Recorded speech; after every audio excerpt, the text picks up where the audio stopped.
చిత్తూరు జిల్లా కుప్పంలో దారుణం జరిగింది.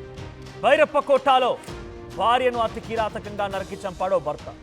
2 ఏళ్ల క్రితం తమిళనాడుకు చెందిన రాజేష్తో కీర్తనకు వివాహం జరిగింది. అయితే ప్రసవం కోసం పుట్టింటికి వచ్చింది. ఆ తర్వాత మగబిడ్డకి జన్మనిచ్చింది కీర్తన. పుట్టింట్లోనే కీర్తన పైన కత్తితో అతి కిరాతకంగా దాడి చేశాడు భర్త రాజేష్. అయితే కీర్తన కేకలు వేయడంతో చుట్టూ స్థానికులు గుమికూడారు.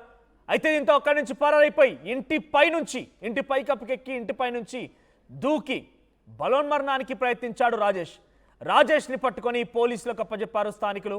కీర్తన పరిస్థితి విషమంగా ఉండడంతో ఆసుపత్రికి తరలించారు. సో కీర్తనపై ఎందుకు దాడి చేయాల్సి వచ్చింది? కీర్తన పైన రాజేష్ ఎందుకు ఇంత కక్ష పెంచుకున్నాడు? ప్రసవం కోసం పుట్టింటికి వెళ్ళినటువంటి భార్య అక్కడే ఉండగా ఎందుకు అక్కడికి వెళ్ళిపోయి దాడి చేసి ఇంటిపై నుంచి దూకి బలోన్మరణానికి పాల్పడాలనుకున్నాడు? అసలు రాజేష్ ఎందుకు ఇంత కిరాతకంగా మారిపోయాడు? ఇలా అనేక అనుమానాలు కూడా ప్రస్తుతానికి తావిస్తూ ఉన్నాయి.